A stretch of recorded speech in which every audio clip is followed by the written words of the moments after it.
반갑습니다. 예. 몇 년 전에 한번 설교 부탁을 받고 온 기억이 있는데 기억이 나시는 분들이 계신지 모르겠습니다.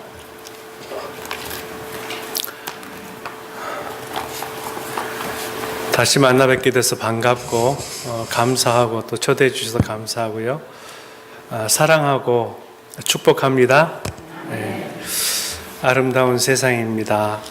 예.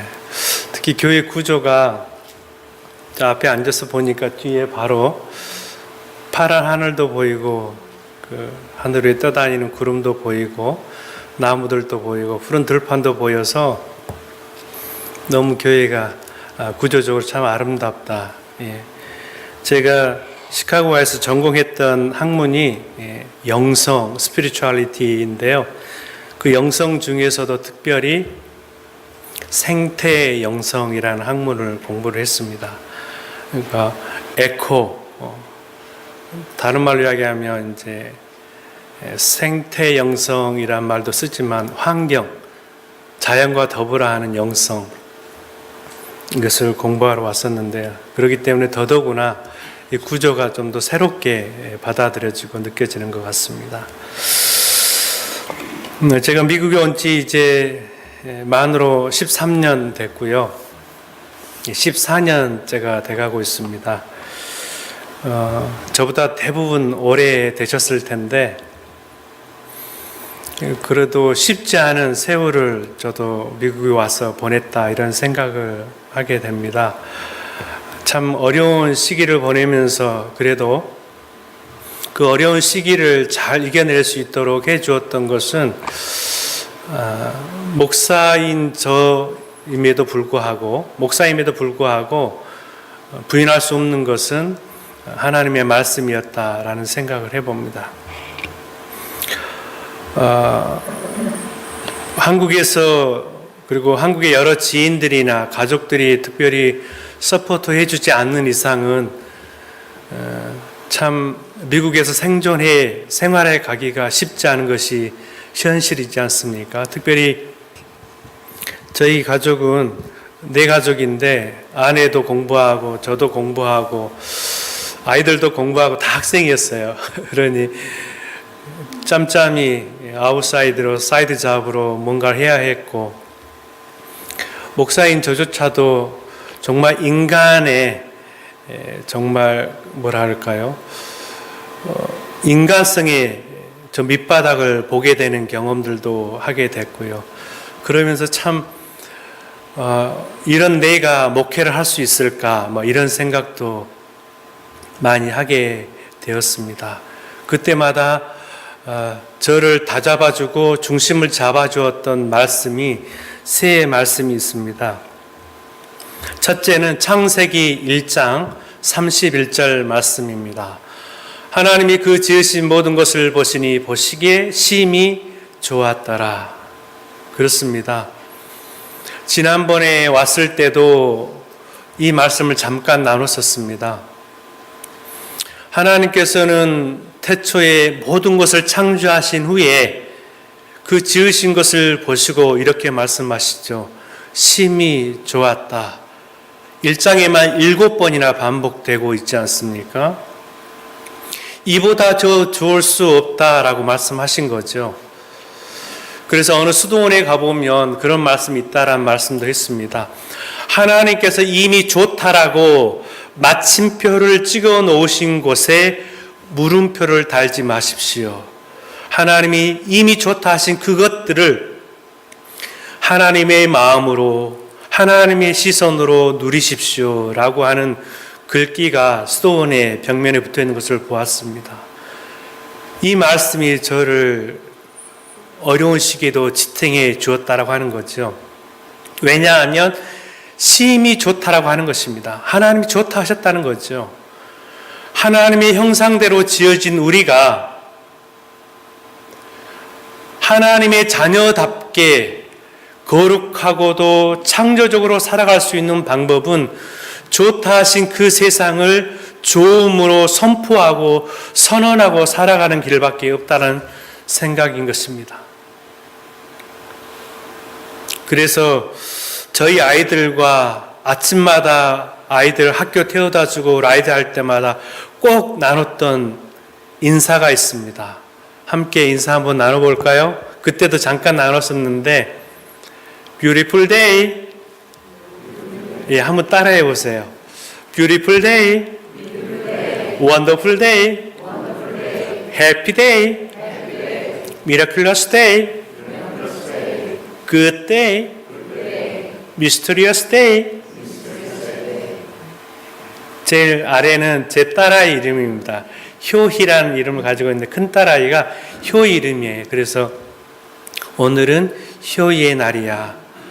창세기 17장 1절에 보게 되면 99살 된 아브라함에게 하나님께서 기도하지도 않았는데 하나님께서 나타나서 말씀해 주시죠. 나는 전능한 하나님이라. 너는 내 앞에서 완전하라. 이렇게 말씀합니다. 아브라함 뒤에 누가 있다고요? 전능하신 하나님이 있다는 것이에요. 그래서 저희 아이들하고 인사하면서 너 뒤에는 너의 백은 하나님이니까 담대하게 오늘 하루를 너에게 주신 날이니 감사함으로 기쁨으로 살라 이렇게 인사를 나눴던 기억이 있습니다. 오늘이 정말 아름다운 날 맞습니까? 정말 놀라운 날 맞습니까? 정말 행복한 날 맞습니까? 정말 믿음의 사람은 이 고백을 하고 살아가게 될 줄 믿습니다. 그렇습니다. 하나님께서 좋다 하셨어요. 내 짧은 생각, 내 짧은 계획, 내 짧은 비전, 가치들을 내려놓기만 하면 이 세상이 보이는 것입니다. 아름답고 놀랍고 행복하고 기적 같은 날이라는 사실을 발견하게 되고 고백할 수밖에 없다라고 하는 것이죠. 그러면서 매일같이 아침마다 꼭 차 안에서 이런 대화를, 이런 인사를 나눴습니다. 그리고 나서 또 나눴던 대화가, 인사가 있습니다. 하나님께서 효이와 함께, 그러면 큰애는 하나님께서 아빠와 함께 이렇게 인사를 했습니다. 또 제가 아이에게 하나님께서 효이에게 복을, 그러면 딸아이는 하나님께서 아빠에게 복을 이렇게 건네 주었습니다. 아침마다 이 인사를 나눴다는 거죠. 어디서 많이 들어본 인사 아닙니까? 룻기서에 나온 인사입니다. 룻기서 2장 4절에 보게 되면 그 어목한 사사기 시대에 살았던 보아스라는 사람과 보아스라는 사람의 가정에서 일하는 종들이 나누는 인사였다는 사실입니다. 주인된 보아스가 그 집에서 일하는 종들에게 이런 인사를 해요. 여호와께서 너희와 함께 하기를 원한다. 그러니까 그의 종들이 주인된 보아스에게 하나님께서 주인님과 함께 하기를 원합니다. 이렇게 인사하는 모습을 볼 수 있습니다. 그렇습니다. 하나님께서 복 주실 줄 믿습니다. 오늘도 하나님께서 여러분과 함께 하실 줄 믿습니다. 그 믿음으로 살아가라고 우리 아이들에게 권면했던 기억이 있습니다. 이 인사, 여호와 하나님께서 여러분과 함께, 여호와 하나님께서 당신에게 복을이라고 하는 이 말은, 이 인사는 보아스라고 하는 사람이 태어나기 400년 전 바로 모세가 시내산에 올라가서 하나님께로부터 받은 축복 기도문이 있습니다. 그 축복 기도문이 바로 민수기서 6장 24, 25, 26절 말씀입니다. 혹시 기억하십니까? 여호와는 내게 복을 주시고 너를 지키시기를 원하시며 여호와는 그 얼굴로 내게 비추사 은혜 베푸시기를 원하시며 여호와는 그 얼굴을 내게로 향하여 드사 평강 주시기를 원하노라. 아멘. 하나님은 복 주시기를 원하십니다. 믿습니까? 하나님은 우리가 애걸하고 간청하지 않아도 하나님 우리를 지키시고 계시는 줄 믿습니다. 하나님은 우리를 향해 은혜와 평강 주시기를 원하시는 분이라는 사실을 믿으시기를 바랍니다. 그 믿음 가지고 살아가시죠. 사람이 살아가면서 가장 누리고 싶은 복, 이 네 가지가 다 있어요. 복받고 싶고 세상 살아가면서 보호받고 싶고 은혜와 평강을 누리고 싶은 것은 모든 사람이 바라는 요구사항 아니겠습니까? 그런데 하나님께서 이스라엘 백성들을 요구하지도 않았는데 하나님께서 미리 모세를 시내산으로 불러서 이 축복 기도문을 주면서 이스라엘 백성들을 향해서 이스라엘 자녀들을 향해서 축복 기도하라. 그리하면 내 이 축복 기도문대로 이스라엘 백성들에게 복을 내려주실 것이다 라고 이야기했다라고 하는 사실입니다. 이 민수기서 400년 전에 보아스라고 하는 사람이 태어나기 400년 전에 모세를 통해서 시내산에서 주었던 그 축복 기도문을 400년이 지난 후에도 이 보아스라고 하는 사람은 잊지 않고 기억하고 삶 속에서 그 축복 기도문을 종들과 나누고 있다라고 하는 사실을 우리가 기억해야 합니다. 이 보아스라고 하는 사람 누군지 아시죠? 바로 다윗 왕의 증조 할아버지입니다. 보아스가 오벳을 낳고 보아스가 룻과 더불어서 낳은 아이가 오벳이고 오벳이 이새를 낳고 이새가 다윗 왕을 낳으니라 라고 룻기서 마지막 절은 우리에게 전해줍니다. 그 이후 1000년이 지난 이후 이 축복 하나님의 축복 기도문을 마음에 새겼던 한 사람이 등장합니다. 바로 사도 바울입니다. 사도 바울은요, 신약 성경의 절반 이상을 쓰죠, 서신을. 사도 바울이 썼던 서신이 14편의 서신이 있습니다. 그 14편의 서신을 쓰면서 매번 서두에 인사말로 이 말을 쓰고 있습니다. 우리 하나님 아버지와 주 예수 그리스도로조차 은혜와 평강이 너희에게 있기를 원하노라. 이렇게 믿음의 식구들을 향해서 믿음의 공동체를 향해서 사도 바울은 가는 곳마다 축복하고 있다라고 하는 사실입니다. 이 축복 기도문도 모세 때 주어졌던 그 축복 기도문을 요약한 내용이라는 사실을 우리가 기억해야 돼요. 이처럼 모두가 하나님의 사람들은 말씀에 기초해서 살아갔다라고 하는 사실입니다. 그래서 제가 섬기던 교회 교우들과 나눴던 인사가 또 있습니다. 우리는 시간 속에서 살아가게 되고 인간과 더불어 살아가게 되고 또한 공간과 더불어서 살아가게 되죠. 시간과 공간과 인간들과 더불어 살아가는 우리들에게 하나님이 얼마나 우리를 사랑하시는지를, 그리고 하나님이 너희와 함께하고 있다라고 하는 사실을 우리는 우리에게 각인시키고 있는 세 가지가 있죠. 시간 속에는 오늘과 같은 안식일을 정해서 지키게 하심으로, 또 인간에게는 할례를 행하게 함으로, 또 공간 속에는 무지개를 주어서 시간과 공간과 인간 속에 하나님이 어떻게 우리의 삶에 개입하시고 우리를 사랑하고 계시고 우리를 지키시고 계시다라고 하는 사실을 보여주고 있다는 사실을 기억해야 합니다. 마찬가지로 우리는 시간과 공간과 인간과 더불어 살아가는데, 그럼 우리가 이 시간과 공간과 인간 속에서 어떻게 살아가면 하나님 기뻐하실까 고민하면서 나눴던 인사가 있습니다. 오늘 우리에게 주신 날은 좋은 날로 감사와 기쁨으로 살아가자. 따라해 봅시다. 좋은 날을 감사와 기쁨으로, 좋은 사람으로 이웃되어 좋은 세상을 보다 아름답게. 그렇습니다. 하나님이 이미 좋다 하신 그 세상을 좋음으로 살아가는 사람은 이 고백이 나올 수 있다는 거죠. 시간 속에서 주신 좋은 날들을 감사와 기쁨으로, 또 나는 좋은 사람으로 이웃되어 살아가는 것이고, 또 옆에 있는 사람은 좋은 사람으로 여기고 살아가는 것이고, 또 내가 살아가는 세상은 좋은 세상으로, 믿음으로 고백하고 보다 아름답게 만들어가기로 결단한다라고 하는 사실입니다. 두 번째로 제가 마음에 깊이 새기는 말씀이 있습니다. 잠언 4장 23절 말씀입니다. 한번 따라해 볼까요? 다 같이 읽어보겠습니다. 무릇 지킬 만한 것보다 더욱 내 마음을 지키라. 생명의 근원이 이에서 남이니라. 그렇습니다. 생명의 근원이 우리 마음 안에 있다는 사실입니다. 생각과 느낌이 좌우되지 마시기를 바랍니다.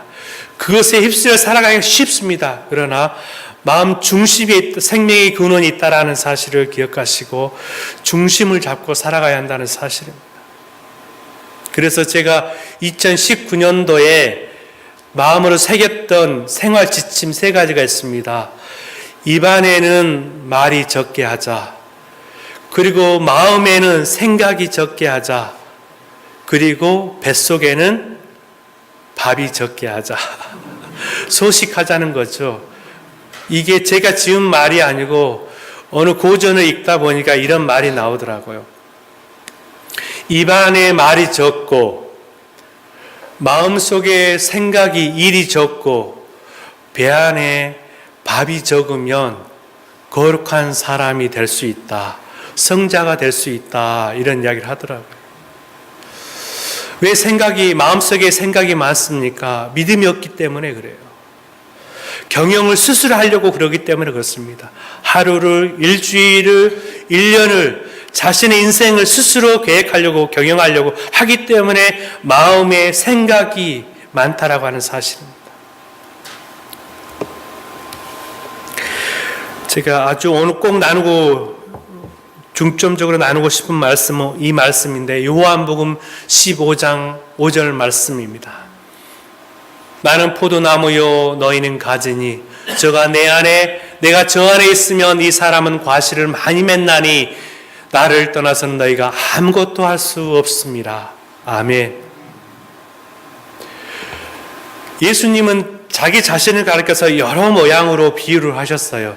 나는 생명의 떡이다. 나는 참 음료다. 양식이다. 양의 문이다. 선한 목자다. 여러 모양으로 자신을 표현하셨지만 제가 좋아하는 단어는 나는 포도나무요 너희는 가지다. 나무에 비유했다라는 걸 참 좋아합니다. 나는 포도나무인데 너희는 가지니 붙어 있으라는 것입니다. 붙어 있으면 절로 과실을 맺을 것이나 붙어 있지 아니하면 아무것도 할 수 없다라고 하는 이 말이죠. 그렇습니다. 한문으로 이 말을 표현하면요, 착실이라는 말로 표현할 수 있을 것 같아요. 착실. 붙을 착자, 실할 실자. 붙어 있으면 자연스럽게 실하게 열매를 맺는다는 거죠. 이 요한복음 15장 5절 말씀을 한문 2 단어로 표현하면 착실이에요. 착실. 붙어 있어야 합니다. 말씀에 붙어 있고 하나님에게 붙어 있고 예배 생활에 붙어 있고 나의 영적인 멘토에 붙어 있고 붙어 있어야 열매가 있을 줄 믿습니다. 붙어 있지 않으면 열매가 있을 수 없어요. 내 삶에 열매가 없습니까? 내 삶에 변화가 없습니까? 내 삶에 영적인 진보가 있지 않습니까? 그러면 점검해야 돼요. 내가 정말 하나님의 말씀에 붙어 있는지, 하나님과 함께 하고 있는지, 하나님과 동행하고 있는지, 말씀 생활하고 있는지, 기도 생활하고 있는지, 영적인 멘토와 관계가 좋은 관계를 유지하고 있는지 점검해야 된다고 하는 사실입니다. 붙어 있지 않으면 원인은 거기에 있어요. 붙어 있으면 열매가 있고 진보가 있고 성숙이 있고 그렇다는 거죠. 그러나 아무 열매가 없다, 변화가 없다, 영적인 진보가 없다라고 하는 사실은 내가 나무에서 떨어져 있다라고 하는 거예요. 착실한 사람이 아니라는 거예요. 말씀에 착실한 사람이 아니고 하나님과 동행한 사람이 아니라는 거죠. 이 착실이라고 하는 단어를요, 신앙적인 용어로 바꾸면 이렇게 표현할 수 있을 것 같아요. 순종이라는 단어. 순종. 착실하면, 다른 말로 이야기하면 순종하면 삶의 열매가 있겠지만 붙어 있지 않으면, 착실하지 않으면, 순종하지 않으면 아무것도 일어나지 않는다라고 하는 사실입니다. 베드로의 경우는 또 그렇지 않습니까? 요한복음 21장에 보게 되면 예수님이 죽으시고 나서 실망하여 바닷가에 갔어요. 거의 평생을 어부로 살았던 그 베드로 아무것도 얻지 못하지 않습니까? 그동안 계속 해왔던 일입니다. 어찌 보면 3년만 안 했어요. 예수님 따라다니면서 간간히 했을 수도 있어요. 거의 평생을 해왔던 그 어부, 고기잡이 생활, 해오던 일도 안 되더라는 거예요. 예수님을 떠났더니, 사명으로 떠났더니 해오던 일도 하던 일도 잘 안 되더라는 것입니다. 그러나 붙어 있으면, 순종하면, 착실하면 바울처럼 내게 능력 주시는 자 안에서 내가 모든 것을 할 수 있다라고 했던 것처럼 되지 않던 일도 되게 되고요, 안 될 일도 되게 되고요, 안 되는 일이 없다라고 성경은 이야기하고 있습니다. 하나님께서 이 세상에 두신 천국, 하나님의 모델하우스가 저는 세 개가 있다고 생각합니다. 여러분은 무엇이라고 생각하세요? 저는 이 세 가지라고 봐요. 믿음의 성도, 믿음의 가정, 믿음의 공동체인 교회. 하나님께서 이 땅에 두신 모델하우스라는 거죠. 하늘나라의 천국의 모델하우스. 한국의 경우요, 미국은 좀 그렇지 않은데 한국의 경우는 대부분 아파트 청약을 받을 때 건설회사가 만들어 놓은 모델하우스를 보고 보통 청약을 하죠. 그 모델하우스가 어떠느냐에 따라서 청약률이 높아지고 낮아지고 하죠. 그만큼 모델하우스가 중요합니다. 믿음의 성도들이, 그리고 믿음의 가정이, 믿음의 공동체인 교회가 얼마나 이 세상에서 중요한 역할을 하고 있는지 보여주고 있다라고 하는 사실입니다. 그런데요, 이 하나님의 모델하우스인 이 세 개인과 성도와 가정과 교회 공동체의 교회인 공동체에 공통적으로 요구되어지는 원리가 무엇인지 아십니까? 순종이에요, 순종. 고린도서 3장 16절에 그러죠. 너희가 하나님의 성전인 것을 깨닫지 못하느냐, 하나님의 성령이 거하는 전인 줄 깨닫지 못하느냐 하면서 마태복음 9장 34절에 이런 말씀을 하시죠. 누구든지 나를 따라오려거든 자기를 부인하고 자기 십자가를 지고 나를 쫓으니라. 오늘 본문 말씀 에베소서 5장 21절부터 33절, 6장 1, 2, 4절을 봐도 보게 돼. 계속해서 반복적으로 나오는 게 뭡니까? 복종하라는 것입니다. 순종하라고 하는 것이에요. 그리스도를 경외함으로 피차 복종하라. 5장 22절, 24절, 25절, 6장 1절. 반복해서 나오는 가정 공동체에 요구되는, 운영하는 데 있어서 가장 기본적인 원리로 요구되어지는 것이 순종이라고 이야기하는 것입니다. 아내는 남편에게, 남편은 아내에게, 자녀는 부모에게, 부모는 또 자녀에게. 말만 조금씩 바꿨지 들여다보면 서로 상호 순종하라고 이야기하고 있다는 것입니다. 교회 공동체에도 요구하는 게 출애굽기 19장 보게 되면 구약의 교회가 시작이 됩니다. 사도행전 2장에 보게 되면 신약의 교회가 시작이 됩니다. 그 교회 공동체에 똑같이 요구되어지는 것도 순종이라고 하는 것입니다. 5절 19장, 출애굽기 19장 5절 6절 한번 다 같이 읽어볼까요? 시작. 세계가 다 내게 속하였나니 너희가 내 말을 잘 듣고 내 언약을 지키면 너희는 열국 중에서 내 소유가 되겠고 너희가 내게 대하여 제사장 나라가 되며 거룩한 백성이 되리라. 너는 이 말을 이스라엘 자손에게 고할지니라. 아멘. 우리가 하나님에게 소유가 되고 우리가 하나님에 대해서 제사장 나라 역할을 하고 거룩한 백성이 되는데 조건이 있어요. 뭡니까? 내 말을 잘 듣고 내 언약을 지키면입니다. 순종이 먼저 요구된다라고 하는 사실입니다. 교회 공동체에게. 그래서 이스라엘 백성들이 8절에 보게 되면 일제히 응답하여 네 여호와께서 요구하신 대로 우리가 행하리이다라고 고백을 합니다. 그러면서 출애굽기 구약의 광야 교회가 시작이 됩니다. 이 땅에 하나님께서 세우신 모델하우스라고 할 수 있는 성도와 가정과 교회 공동체에게 요구되어지는 게 첫 번째, 단 하나의 원리가 바로 순종이라는 사실입니다. 마태복음에 등장하는 예수님의 첫 번째 말씀이 어떤 말씀인지 아십니까? 마태복음에 처음 등장하는 예수님의 말씀. 물론 예수님께서 많은 말씀들을 하셨어요. 근데 마태라고 하는 사람이 이 말씀을 예수님의 첫 번째 말씀으로 기록해야 되겠다라고 아마 제일 먼저 써놓은 것 같아요. 1장 1절에 나오지 않죠. 예수님의 말씀은 마태복음 3장 15절에 예수님의 첫 번째 말씀이 나와요. 요한에게 하는 말씀입니다. 세례 받으시면서 나오는 말씀인데 이제 허락하라. 이와 같이 하여 하나님의 의를 이루는 것이 합당하다라고 이야기합니다. 바로 세례 요한의 순종이 나오고 예수님의 순종이 나와요.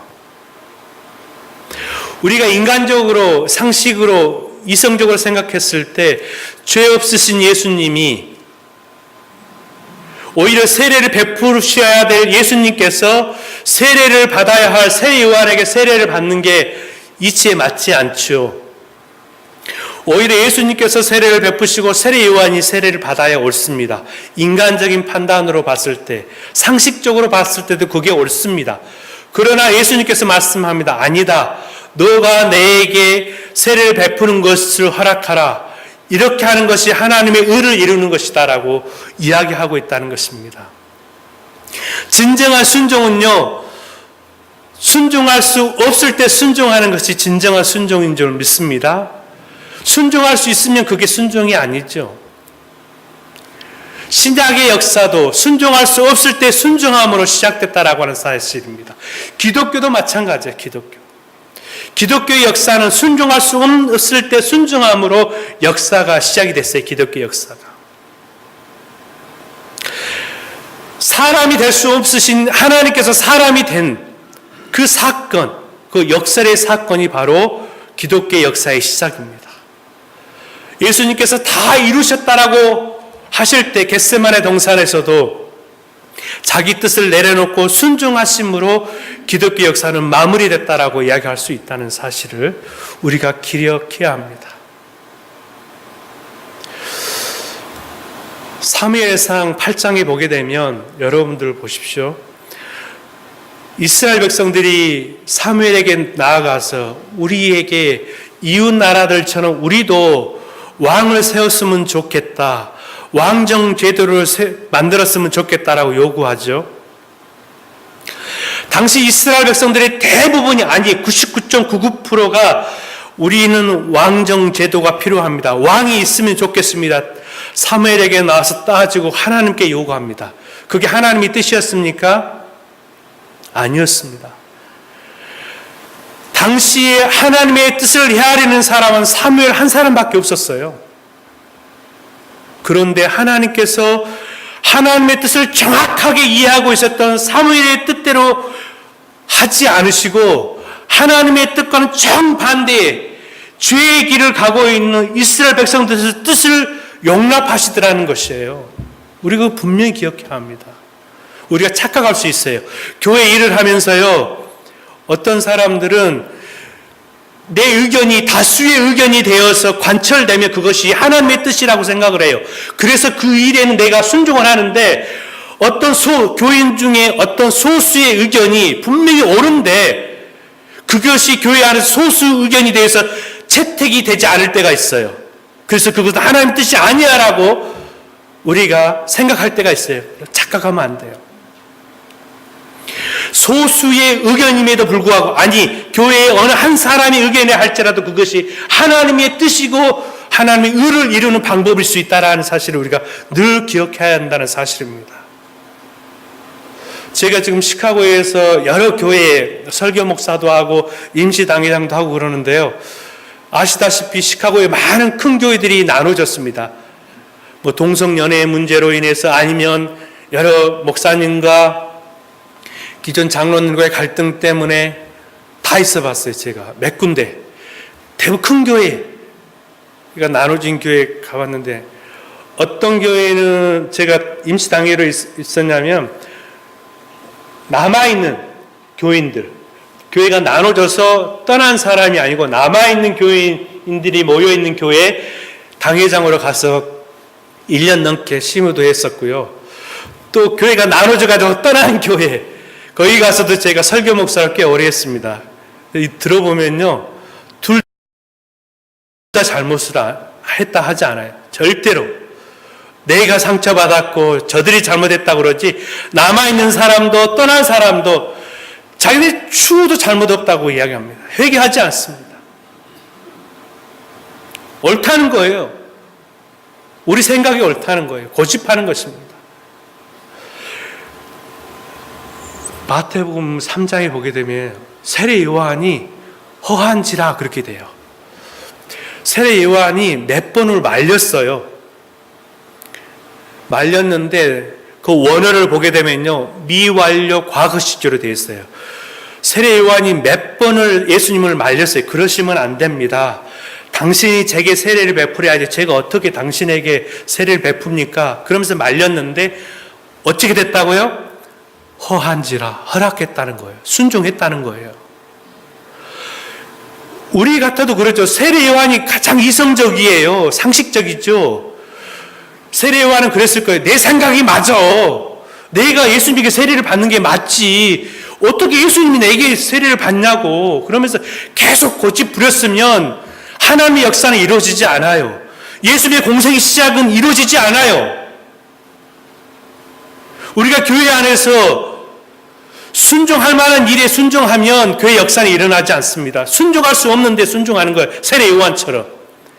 도무지 저 사람의 생각이 틀린 것 같은데도 하나님 보시기에 하나님의 의를 이루는데, 하나님의 역사를 이루는데 가장 적합한 방법으로 채택될 수 있다는 것이, 그게 소수 의견이 될 수 있고 그것이 다수 의견이 될 수 있어요. 결정되면 내 뜻이 틀려서가 아니라 하나님이 그렇게 하시도록 역사하시면 민감히 반응해서 내 뜻을 접는 것이 하나님의 백성의 순종의 자세라고 하는 사실입니다.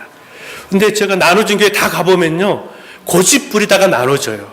순종하지 않아요. 복종하지 않아요. 하나님은 절대로 분리되는 거 원치 않으세요. 나와 있는 사람 뭐라 그러는데 다 하나님 뜻이 있겠지, 이렇게 나눠지는 것도 그렇게 합리화하고 정당화합니다. 하나님은 절대로 교회가 나누는 거 원치 않으십니다. 그들이 연약하셔서, 그들이 죄가 많아서 그냥 용납하시는 거예요. 이스라엘 백성들이 하나님께 이 왕정 제도를 요구했을 때 그들의 뜻이 옳아서였습니까? 하나님 뜻에 합했기 때문에 하나님께서 그 왕정 제도를 요구하셨을까요? 아니에요. 사무엘이 고별 설교하면서 뭐라 그럽니까? 너희가 왕정 제도를 요구함으로써 죄를 하나 더했다라고 이야기했어요. 왕정 제도를 요구하는 것은 죄를 하나 더한 것과 똑같았어요. 그럼에도 불구하고 하나님께서 그 왕정 제도를 허락하셨어요. 왜? 하나님은 그 나쁜 방법을 통해서도 하나님의 의를 이루실 수 있기 때문에, 악을 통해서 선을 이루실 수 있기 때문에 하나님께서는 용납하시는 것입니다. 정말 우리가 하나님을 믿는다면 어떤 것이 결정이 돼도 순종하는 거예요. 그리고 기도하는 것입니다. 진짜 신앙의 사람은 기도하는 사람이에요. 근데 기도한다고 하면서 막 돌아다니면서 작업하는 사람들이 있어요. 그렇죠? 성도를 위한다고 하면서 전혀 성도를 생각하지 않고, 교회를 위한다고 하면서 전혀 교회를 위하지 않아요. 기도한다고 그러놓고 다 자기 뜻을 관철시키려고 이 사람 작업하고 저 사람 쫓아다니면서 작업하고 그래요.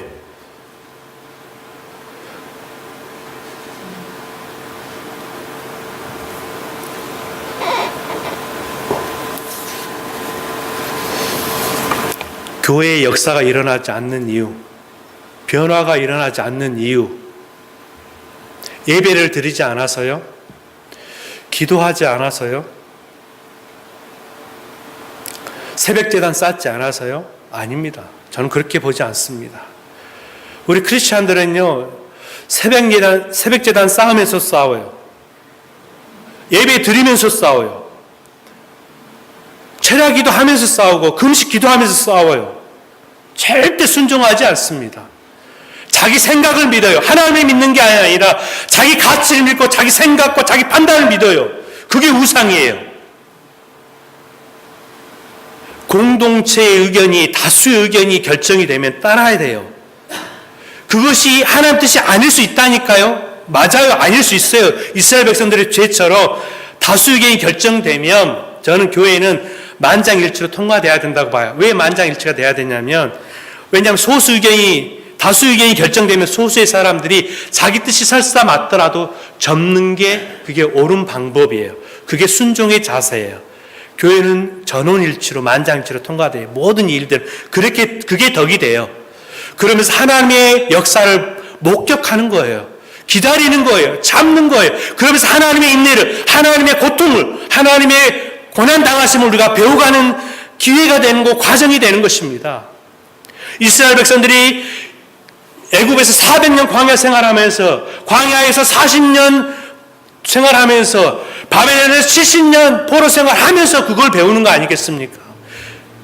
교육의 과정이고 배움의 과정이고 훈련의 과정인 것입니다.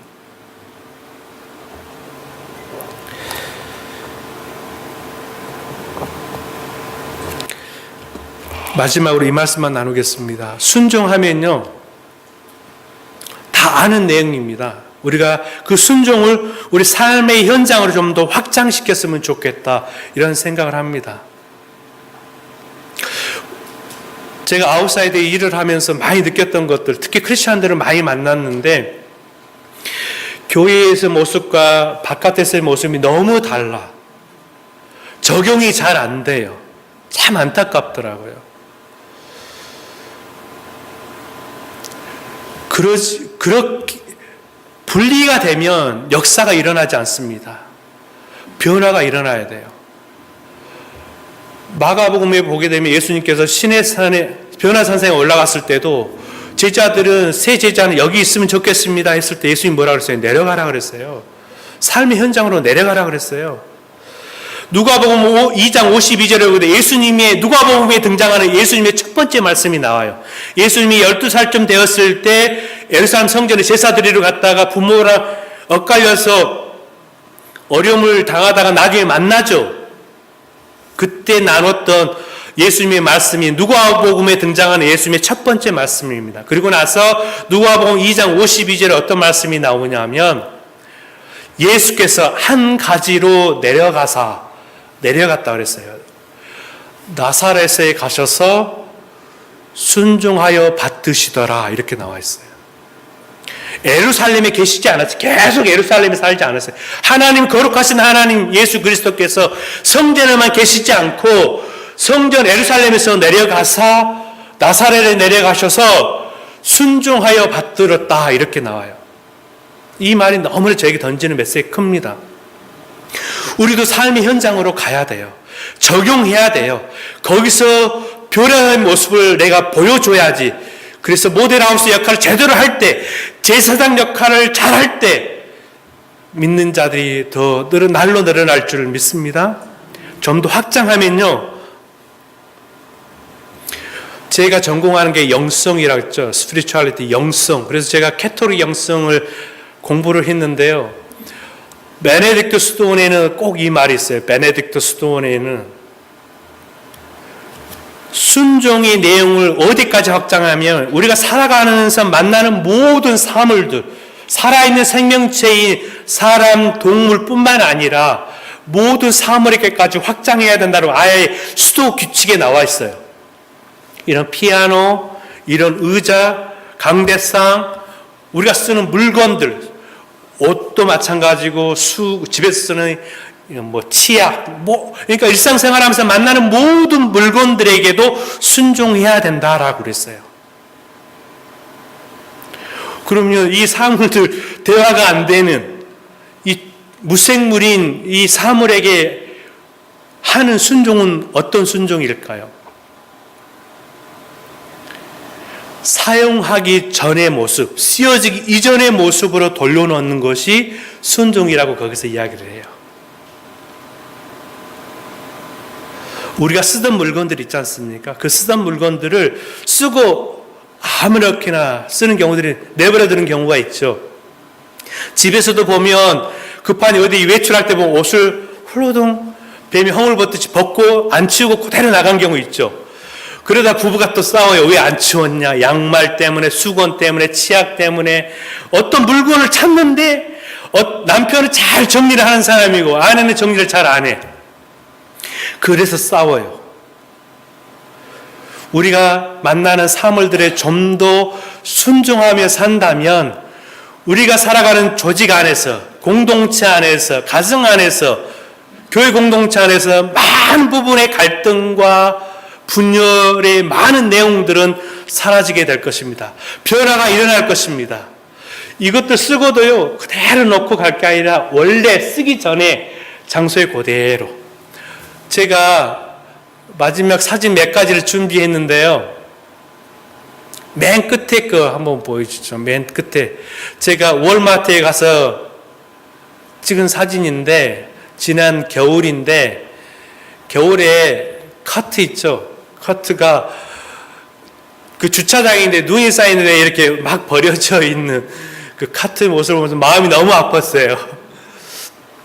그 사진 찍어놨는데 그 다음 사진을 보게 되면 이렇게 카트를 모아놓는 장소가 있죠.